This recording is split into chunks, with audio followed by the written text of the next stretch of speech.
Bonjour, mesdames et messieurs. C'est maintenant l'heure de Tour de table, donc l'émission découverte des produits et puis des mets québécois.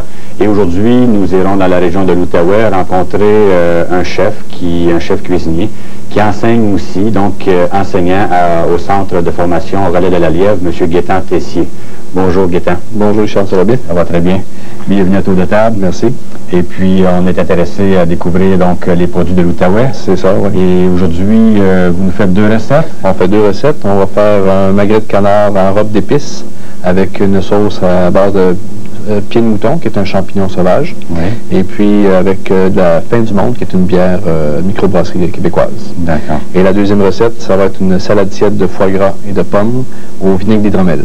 Bon, donc des beaux produits. Oui. OK, donc on va commencer maintenant? On va commencer tout de suite. Oui, on va commencer tout de suite. Donc, on va commencer avec le canard. Oui. Donc, le canard vient de la ferme Mariposa, qui est dans l'Outaouais. Oui. Donc, c'est un canard de Barbarie. Donc, l'avantage du canard de Barbarie, moi, ce que j'aime beaucoup, c'est que souvent, les gens ne font pas toujours la différence entre ce qui est le canard de Barbarie et puis le canard mulard, qui est un peu un canard qui est gavé pour le foie gras, qu'on va faire tantôt. Oui. L'avantage, souvent, c'est que les gens, les Québécois, on est moins friands, peut-être, du gras. Donc, un canard qui est gavé, une bonne couche de gras sur le dessus, tandis que, si on regarde au niveau du Barbarie, la couche de gras est très, très mince. Okay. Donc, en général, ça répond plus au goût, vraiment, des gens québécois. Donc, ce qui est important, c'est de lever le magret. Oui. C'est pas un magret, de toute façon, il n'est pas gavé, donc la poitrine. On enlève le filet, juste en tirant. C'est suffisant. Ça, vous le retirez pour... On le retire parce que c'est moins beau quand on va faire les tranches. OK. Donc, si on regarde, là, ça va être vraiment, là... en cuisine, c'est pour le staff, hein, pour les employés. Pour les employés. Ensuite, l'autre chose, qui est pour le caméraman, peut-être. Oui, oui. Une chose qu'il ne faut pas oublier aussi, une petite partie qui est un peu plus dure, qui est un peu une petite paroi qu'on enlève, pour être certain d'avoir une belle viande. On ne trouve pas ça là, en bouche, puis qu'on pense que le canard n'est pas tendre ou quoi. C'est ça, les gens, c'est ça. Donc, vraiment voir enlever comme il faut. Et puis ensuite, enlever le surplus gras. Moi, j'aime toujours travailler avec le moins de gras possible. Oui. Donc, on enlève le surplus. Donc, tout ce qui peut dépasser là, de la chair. C'est vraiment ça. Juste, parce qu'on a quand même besoin du gras pour saisir notre viande. Oui. Donc, l'avantage qu'on a, c'est que souvent, les gens ont comme idée que le canard, c'est gras. Le canard, c'est pas gras. On voit, c'est une viande qui est très maigre. C'est un peu comme ce qu'on disait dans le temps des producteurs de porc. C'est comme une banane. Le gras est à l'extérieur. Hein, donc, il est vraiment ici. Puis, on va s'en servir. Donc, au lieu de mettre un quart gras dans mon poêlon, je vais utiliser le gras de mon canard. Oui. Ce que je fais aussi, je vais le passer dans une robe d'épices. Je vais aller chercher mes épices qui sont ici. Oui. Donc, c'est un mélange que moi j'ai fait. C'est propre à chacun. Dedans, je retrouve, on a un peu de curry, on a de l'estragon, on a un peu de fenouil, on a un peu de paprika pour donner un petit peu de couleur. Donc, ce qu'il faut, c'est juste vraiment pour juste l'enrober. Juste pour lui donner un petit peu de goût, un peu de parfum, mais pas une chapelure. Il ne faut pas faire un poulet, c'est pas un poulet pané. Là. Donc, c'est vraiment juste aller chercher ce qu'on a besoin. On va même enlever le surplus. Vous voyez, déjà, il va prendre une coloration. Donc, quand je vais le saisir, il va dégager un parfum. Et puis ensuite, il va avoir une belle petite couleur quand on va le sortir. OK. Donc, c'est propre à chacun. Moi, j'ai un peu plus de paprika parce que j'ai un peu plus de curry, parce que j'aime le curry. OK. Mais les gens peuvent jouer avec ça. On peut jouer. Vous voyez, c'est juste pour dire qu'on recouvre. D'accord. Donc, ensuite, on va faire chauffer le poêlon comme il faut. Oui. Là, on doit le saisir. On va bien saisir. OK. Donc, comme vous voyez, j'ai un poêlon qui est anti-adhésif, donc qui me permet de ne pas utiliser de gras du tout. Exact. Je vais utiliser le gras que j'ai sur ma peau. Donc, je vais d'abord saisir du côté de ma peau, faire un petit peu de gras. Je vais retourner ma poitrine pour être capable de bien saisir de l'autre côté. Okay. Et pour le cuire, je vais le retourner au four sur sa peau. Vraiment pour finir de cuire. Ça protège l'humidité du canard. D'accord. Puis ce qui est bon, c'est que durant la cuisson, c'est que de temps à autre, parce qu'il y a quand même du gras qui va aller dans le poêlon, moi ce que je fais, c'est qu'on penche le poêlon, on va juste arroser notre viande pour éviter que la viande dessèche. Parce que c'est une viande qui est quand même assez maigre, donc on enlève le surplus. Donc là, on a juste le mettre pour le laisser saisir. Exact. Quand il est bien parti, je peux baisser le feu. Là. Donc, on l'entend chanter, comme dirait Clairette, peu cher, il le chante, le petit, hein? Oui. Donc, bien saisir sur un côté. Vous voyez déjà, on voit déjà des petites molécules de gras ici qu'on va dans ce poêlon. Oui, exact.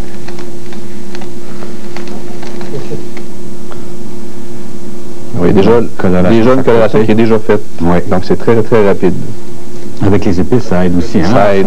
Et puis, ce qui est agréable, c'est que, moi je dis toujours que la cuisine, c'est plusieurs sens qui sont en éveil. Donc, on a déjà le parfum. On a déjà le caméraman a besoin de se concentrer parce que ça sent trop bon.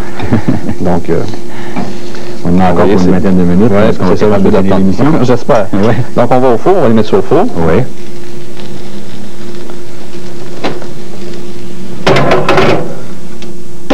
Et que c'est chaud. Et ce que je vais faire aussi, c'est que moi, ce que j'aime bien travailler, on va enlever ça si on n'a plus besoin. Ce que j'aime bien travailler, c'est les légumes. Donc, on va faire un montage des légumes un peu... là, je révèle un truc qu'on utilise dans les restaurants que normalement mes collègues n'aiment peut-être pas. Mais montrer aux gens, parce qu'il y a une grosse mode de légumes qui est un peu des montages des légumes, ce qu'on appelle des tillants. Donc, ça a l'avantage que ça nous permet d'être en place sans se casser la tête. Ça veut dire que je suis déjà préparé. Il me reste juste à vraiment remettre à chauffer. Okay. Donc, on utilise, les gens, nous autres en cuisine, on est très imaginatifs, on utilise tout ce qu'on a sous la main. Donc, ici, j'ai un petit bout de PCV. Soyez certains, c'était acheté juste pour ça.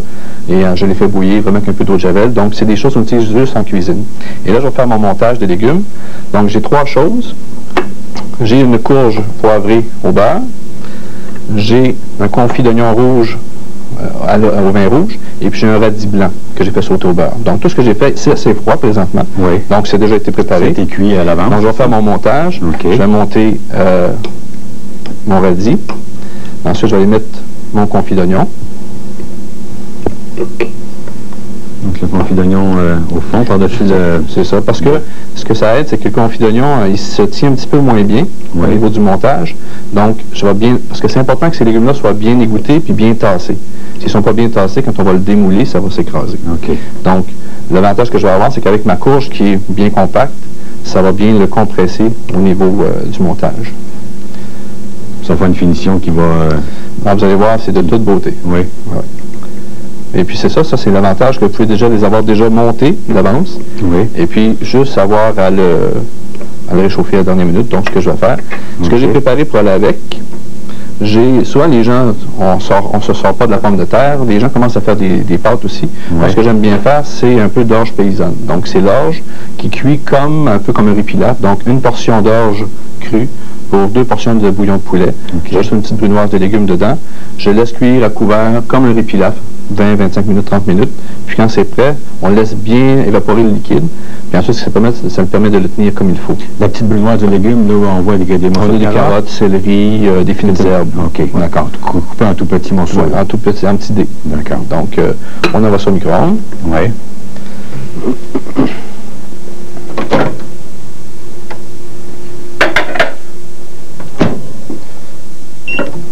Pendant que ça se prépare, on va faire notre deuxième recette, qui est notre salade-assiette de foie gras. Oui. Ça ne chauffera pas longtemps comme ça, hein? Non.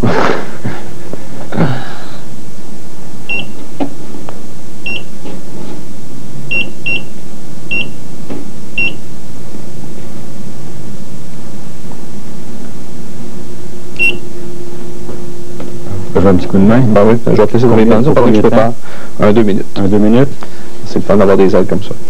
Donc, pendant ce temps-là, on va préparer notre salade de canard, notre salade de foie gras.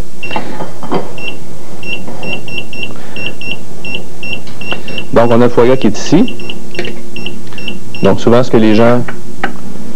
Donc, on a une belle portion de foie gras qui vient de faire mariposa. Donc, ce qu'il ne faut pas oublier, souvent, que les gens ont tendance à prendre le canard comme ça, puis le foie gras, puis l'utiliser tout ça comme ça. Ce qu'il ne faut pas oublier, c'est qu'il faut nettoyer notre canard par derrière. Donc, il y a des petites veines qui existent au niveau du foie gras, qui est important d'enlever. Donc, vous voyez ici, là, on voit très bien. Donc, vraiment aller le dégager, parce que ça, en bouche, c'est pas très agréable. Non. C'est pas réussi. Hein. Donc, vous voyez, j'avais déjà préparé ça. Donc, c'est ça. Moi, j'avais prévu préparer mes choses tout de suite d'avance. Donc, ce qu'on va faire, c'est on va prendre juste ce que j'ai besoin. Donc, ça n'en prend pas beaucoup, parce que, évidemment, ça coûte cher. C'est un très beau produit. Hein. Maintenant, les Québécois, on utilise ça, on en produit, puis c'est de toute beauté, c'est un beau produit. Et avant, on avait juste qui venait de la France. Mais maintenant, là, on est chanceux d'avoir des producteurs qui commencent à produire ça. C'est ça. Donc, je fais mes petites tranches qui iront sur ma salade. Et ce que j'ai besoin, donc ce que j'ai amené comme salade, J'ai des mini-salades qui viennent des fines herbes par Daniel. Daniel, on en parle souvent. Oui. C'est un de nos chouchous, je pense, en cuisine régionale. Ben, c'est un des premiers qui a travaillé avec moi, c'est ça? C'est un des premiers. C'est un gars qui est très impliqué. Je suis allé chercher les herbes avant-hier, je suis arrivé tard le soir, puis Daniel était là qui m'attendait pour mettre les herbes. Et puis, donc, c'est quelqu'un qui a travaillé très fort pour développer son produit. On le retrouve à Mirabel, mais on le retrouve à Québec, on le retrouve à Toronto, à Vancouver. Oui. Et puis, dans 2 ou 3 semaines, nous autres, on aura la chance de l'avoir dans l'Outaouais, donc dans l'Outaouais québécois, à Val-des-Monts. Il y a 2 dames qui vont partir ça. Donc, c'est pour ça que j'étais content de présenter les produits. Donc, c'est ça. Donc, on a un choix. Oui. Moi, ce que j'ai donné comme recette, c'est que les gens peuvent prendre un mesclun qui existe à l'épicerie. Sauf que nous autres, ce qu'on a ici, on a de la poirée, c'est qui est une petite feuille rouge, qui est ce côté-ci, qui ressemble un peu à un petit goût de betterave à l'intérieur. On a une mini épinard derrière. Et puis, on a de l'autre côté, on a de la niçoise. Donc, tout ce qu'on a besoin, c'est que c'est des arbres qui sont déjà dans un terreau stérile. Donc, on a besoin juste de couper au besoin au service. Donc, je vais utiliser ça tantôt. Là, on va commencer par préparer notre salade. Donc, comme c'est une salade tiède, ça veut dire que les herbes sont froides, ma salade va être froide. Et puis, mon montage ici sera chaud. Donc, ce que j'ai besoin d'un peu d'échalotes que j'ai déjà préparées et du bacon que j'ai juste cuit, comme semi-cuit, dans le sens qu'on voit qu'on a encore tout son gras. Donc, il n'est pas rôti, il est juste cuit pour me permettre, quand je vais travailler, de ne pas le brûler. Donc, on va être capable de rendre un peu son gras, qui va déjà faire la base pour la salade. Donc, une salade tiède, vous pouvez faire ça à ce que vous voulez, finalement. La base demeure toujours la même chose. Échalote, le lardon, qui moi ici est du bacon. Ensuite, une huile. Moi, j'ai utilisé de l'huile d'olive, extra vierge. Et puis, le vinaigre que je vais utiliser, c'est un vinaigre d'hydromel. Donc, c'est quelque chose qui n'existe pas dans les magasins. C'est quelque chose que j'ai préparé. La recette dit très bien ce qu'on peut prendre. Donc, c'est l'hydromel avec un peu de vin blanc, du vinaigre de vin rouge. Je rajoute dedans des épices. Donc, j'ai mis de genièvre, du clou, de la cannelle, que je laisse pendant 2 semaines dans un endroit sombre, que je laisse macérer pour que les aromates donnent le parfum. Donc, ça, c'est prêt à utiliser. Je vais rajouter avec ça des pommes vertes. Pourquoi vert? Parce que c'est une pomme qui résiste mieux au niveau de la cuisson. Parce que ce que je veux, à la fin, je vais avoir des morceaux de pommes que je peux retrouver, que je peux goûter. Mais je ne vais pas avoir des morceaux de pommes qui vont tomber en purée. Non, d'accord. C'est agréable d'être capable de retrouver tous les morceaux, comme disait mon ami Gérard, c'est agréable qu'on retrouve de tout. Oui, qu'on puisse les apprécier. Je peux commencer à mettre mon foie gras. Donc, le foie gras, ça fait toujours, c'est très rapide. Très rapide à cuire. Oui, parce que sinon, c'est comme du beurre, ça fond. Hein? Oui. Donc, tout ce que je veux, c'est juste le réchauffer un petit peu, le saisir. Parce que la cuisson va se compléter quand je vais rajouter mon huile, mon vinaigre. OK. Donc, un petit 30 secondes de chaque côté, puis déjà, on va déjà le faire colorer. Donc, je suis prêt à mettre mon huile. Je vais toujours mettre mon huile d'abord, parce que le vinaigre, si je le mets trop vite, il va s'évaporer et je vais le perdre. Oui. Donc, une bonne cuillère à table d'huile.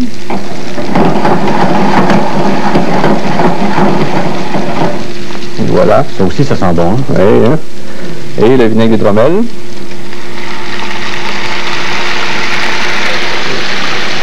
Et voilà. Et c'est tout. OK. On retire du feu. On va aller préparer notre assiette, notre salade. Donc ça, c'est agréable, hein? Les gens dans la caméra me cherchent. Donc je vais cacher mes choses derrière pour que les gens voient. Donc tout ce qu'on a à faire, ce qu'on fait dans les restaurants, c'est qu'on vient couper ce qu'on a besoin. Donc un petit peu de niçoise. Puis ce qui est agréable, c'est que j'ai pas besoin de la laver parce que c'est stérile. Hein? Donc c'est vraiment fait pour ça, là. C'est ça. Donc un petit peu d'épinards.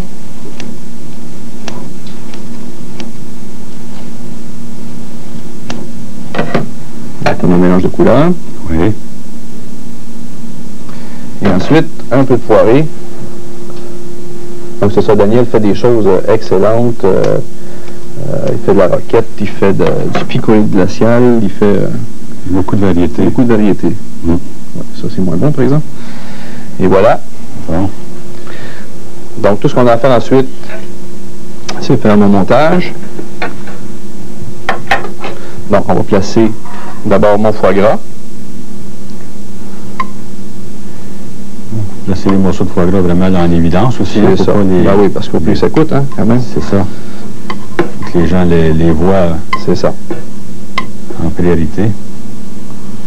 OK. Et ensuite, je vais mettre ma garniture. Donc moi, ce que je fais toujours, c'est d'abord mettre la garniture. Tout autour pour pas cacher mon foie gras. C'est ça. Puis ensuite, je peux mieux ajuster au niveau de ma vinaigrette. OK. Donc là, on va chercher notre jus de cuisson. Ça, on va en mettre un petit peu dessus. OK. C'est évidemment, c'est la vinaigrette, hein, donc un petit peu alentour comme ça. Et voilà. Pour donner un peu de volume, ça pourrait être n'importe quoi. Moi, ce que j'ai préparé, j'ai préparé un petit treillis de pâte feuilletée que je vais juste aller piquer à l'intérieur, comme ça. OK. Nettoyer. Et voilà. Petite salade tiède. Salade tiède, oui. Salade tiède de foie gras avec vinaigre d'hydromel, foie gras. Bon, très bien ça. Belle petite entrée, hein? Ben oui, certain. Donc ensuite, on va aller voir notre canard, voir s'il est prêt. OK.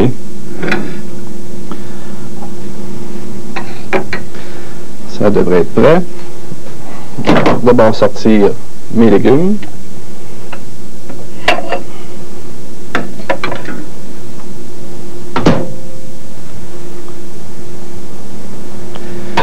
Donc tout est bien chaud. C'est notre assiette.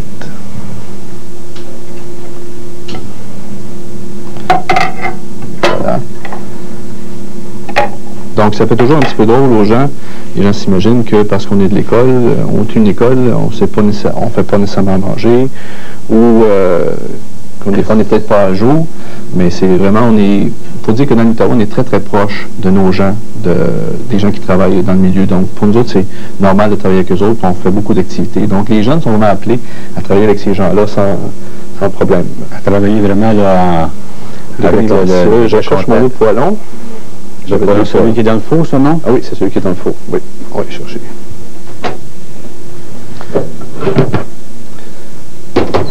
Et voilà. Donc, on va mettre... Donc, mon canard, on va le mettre à reposer.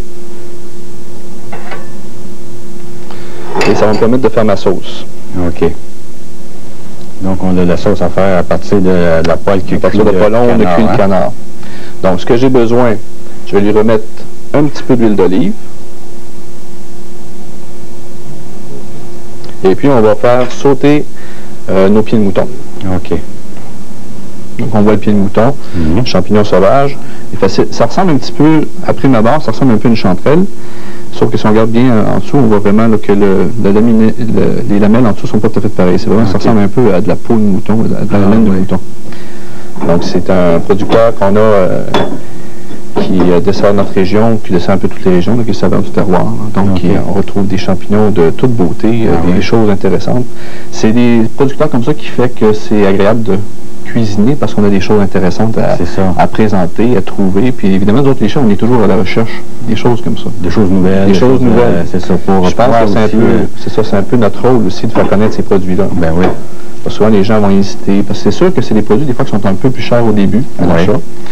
Parce qu'évidemment, c'est des choses qui commencent. Donc, il faut comprendre, par exemple, le foie gras, tout le temps d'élevage, tout ça, ça coûte beaucoup d'énergie, de temps.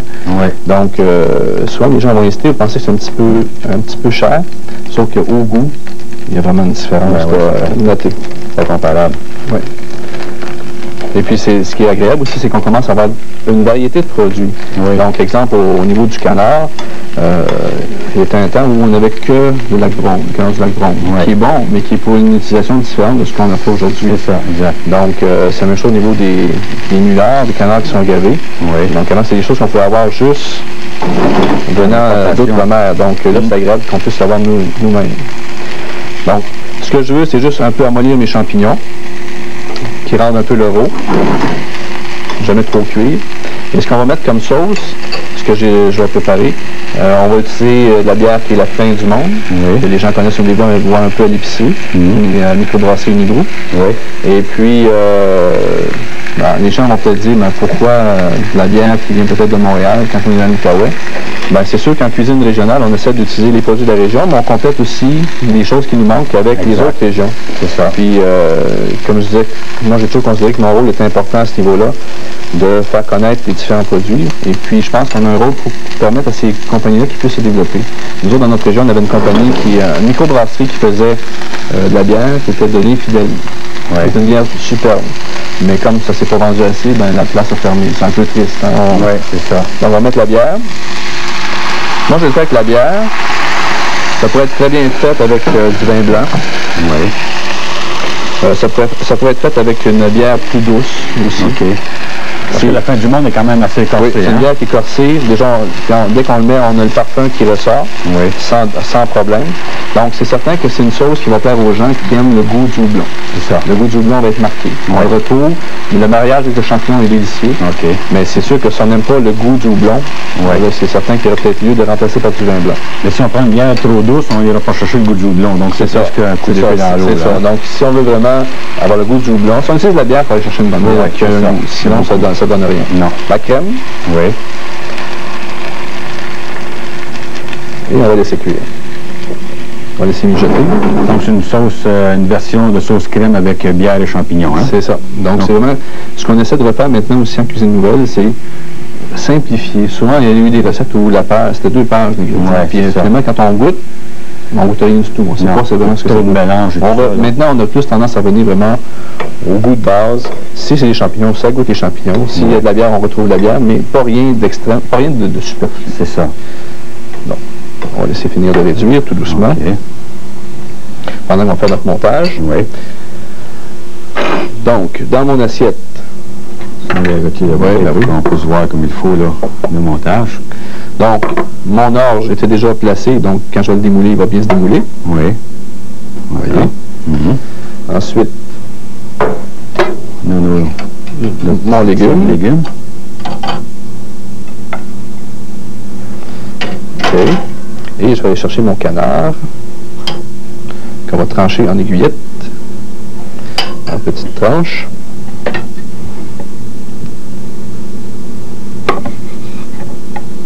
On le voit, il est très bien rosé. Oui. Il ne faut pas plus, il ne faut pas moins.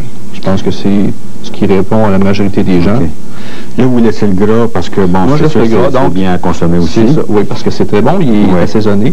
Mais si on veut la retirer, c'est pas compliqué non plus. On peut juste enlever la peau, c'est pas très difficile. Très bien. Okay. Puis moi, en général, j'aime bien aussi en ayant la peau, ça fait un beau montage. Oui. Et puis, ben, ça laisse le choix aux convives de le manger ou pas le manger. Exact, mais oui. Donc ça, on tranche en fine tranche, hein, finalement, c'est ça? Donc, on enlève les extrémités. Ça, c'est pour vérifier si c'est bon. Ensuite, souvent, les gens ont tendance à mettre la sauce sur la viande. Je pense que quand on a une belle cuisson comme ça, on a une belle viande, il vaut mieux pas le cacher. Donc, je vais aller mettre un peu comme mes champignons ici. Oui. Donc, faites un petit bouquet de champignons pour l'assembler au centre. L'assembler au centre, puis ça va me permettre de faire mon montage un petit peu surélevé aussi. OK. Je vais garder ma sauce que je vais juste remettre devant. Oui. Donc, placer mon canard bien comme il faut. Donc, un petit peu appuyé sur notre ragoût de champignons. Un peu surélevé. OK, comme ça. Donc, on voit nos champignons. Oui. On voit notre belle viande. Et ensuite, on va juste aller remettre le surplus de sauce juste devant. Pas dessus, mais juste devant. Faire un petit cordon, là, c'est ça. Tout autour. Donc, si vous avez vu aussi les changements maintenant au niveau de la cuisine, on dit que maintenant les sauces sont courtes, ça veut dire qu'on n'en a pas beaucoup, mais par contre, ils sont corsés. Oui. Puis moins consistantes. Moins consistantes, plus claires, plus clair. raffinées. Okay. Donc, chose importante en fait dans les voir convives, pour faire comme certains de mes serveurs, on enlève le cercle. C'est plus élégant. Ah, voilà. Voilà. Complété avec un petit bouquet d'herbes, un petit bouquet de thym de ma douce amie Marie-France. Et voilà. Le tour est joué. Et voilà, donc le montage est simple. Oui. C'est des choses qu'on peut faire d'avance. Donc vous avez vu, je n'ai pas se casser la tête avec les légumes, c'était déjà prêt. C'est très beau, j'ai un montage de couleurs. Oui. Et puis il me reste juste à finir mon canard à la dernière minute. Donc, puis, très intéressant. Voilà. On pense souvent que dans un centre de formation, on enseigne qu'on enseigne que la base. C'est sûr qu'on enseigne la base aux étudiants. C'est sûr que c'est c'est un peu comme la musique, il faut faire ses gammes avant de faire des symphonies. Hein. OK. Mais vous enseignez aussi de la cuisine comme ça? Oui, cette année, dans l'Outaouais, on vient de commencer un cours qui s'appelle Cuisine actualisée. Donc, il y a un cours où on touche, donc c'est des gens qui ont déjà de l'expérience dans le marché du travail. C'est des gens qui ont déjà un cours de cuisine et puis qui viennent parfaire leur connaissance avec une nouvelle technologie, la cuisine régionale du Québec qui est très importante. Comme je suis président, bien évidemment, de la cuisine dans l'Outaouais, j'y crois beaucoup, mais c'est une partie du cours, c'est important pour que les gens puissent travailler avec ça. Et puis, c'est ça. Donc, c'est vous qui enseignez ce cours-là de cuisine actualisée? Oui. Et donc, ça, c'est des gens qui ont suivi donc, le cours de base, et puis s'il y a eu je sais pas, une sur-demande, du coup, vous faites une sélection parmi ces gens-là, les candidats? C'est vraiment des gens qui sont impliqués, parce que là, on les pousse vraiment à plus travailler par eux-mêmes. Faire de la recherche, parce que c'est important, c'est développer des choses. Hein. Donc, c'est vraiment, on va essayer d'amener l'élève à être capable de faire de la cuisine nouvelle, mais la cuisine qui leur ressemble aussi. Donc, il n'y a pas un qui va faire plus que l'autre. Donc, chacun va avoir sa personnalité. C'est comme un peu un laboratoire de recherche. Essayer de voir ce que je peux faire, ce que je peux pas faire. Ce qui me plaît, ce qui me plaît pas. Et puis, ils sont appelés aussi à travailler vraiment là, dans l'industrie, comme vous donniez un exemple tantôt, que s'il y a une c'est ça, un centre dans le coin là, de développement ou quoi, qui a besoin d'un cocktail avec des produits régionaux. On le fait prochainement. Donc, on va avoir un cocktail qui fait vraiment avec des bouchées de la région. Des produits de la région, puisqu'il vraiment, c'est l'étape, souvent, l'école, le cours de base, c'est le chef qui prépare les choses. Tandis que là, c'est vraiment, toute l'équipe, on s'est mis ensemble pour faire le menu, fixer ce qu'on va, les maçons vont faire le montage, tout ça. Donc, on est très impliqués. C'est un petit centre. Quand moi j'ai commencé, il y a 10 ans, on avait 10 élèves, maintenant on en a 140. Et puis, on fait des compétitions depuis 92. Et puis, on revient des médailles à tous les ans. On vient d'arriver au mois de mai avec la médaille d'or canadienne à Vancouver. Donc, on commence à en parler dans la prochaine émission. On va en faire encore une autre ensemble et puis discuter de tout ça. C'est ça. Donc, on remercie notre chef invité du jour qui est M. Gaétan Tessier du Centre de formation Relais de la Lièvre à Buckingham. Et puis, on vous invite aussi à aller visiter le centre qui est ouvert aussi au grand public pour pouvoir manger quelques repas. Vous avez seulement à leur téléphoner puis ils vont vous faire un plaisir de vous recevoir. On vous remercie de votre attention et on vous souhaite une belle fin de journée. Merci bien, bonne journée.